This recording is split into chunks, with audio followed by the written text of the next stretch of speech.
पाखरे पिस्तल रखी माफिया माने करुथिले गंजेई चोरा चालाण।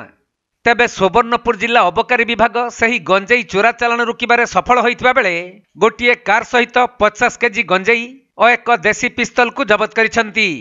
एथिसहित एही गंजेई कारबार रे संपृक्त थिबा बौद्ध जिला महाकुरपुरर चंद्रकांत प्रधान और मुकुंदपुरर अरविंद देहुरी को गिरफ करी उभय को कोर्ट चालाण करिछि।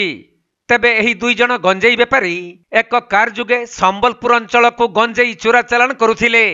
हेले सुवर्णपुर जिला अबकारी विभागर पेट्रोलिंग दल बिनिका थाना महादेवपाली छक निकटरे अति द्रुत गति रे जाउथबा कारटी को अटकाई तलाशी करिबा परे सेथिरु 50 केजी गंजेई और एक देसी पिस्तल को जबत करिथिले।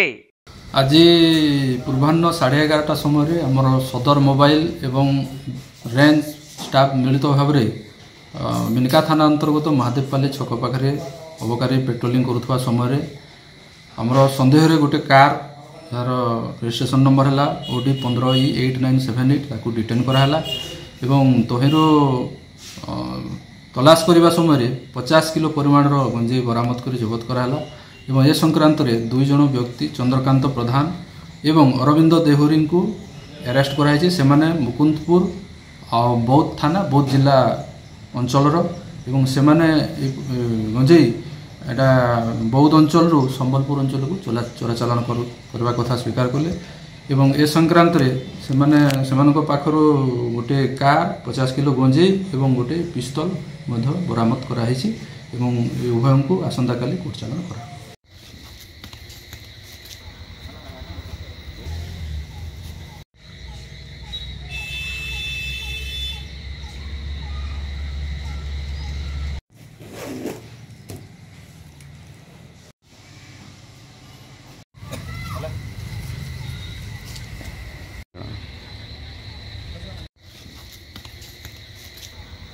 सुवर्णपुर जिला प्रतिनिधि पीतांबर महापात्र रिपोर्ट कोणार्क लाइव।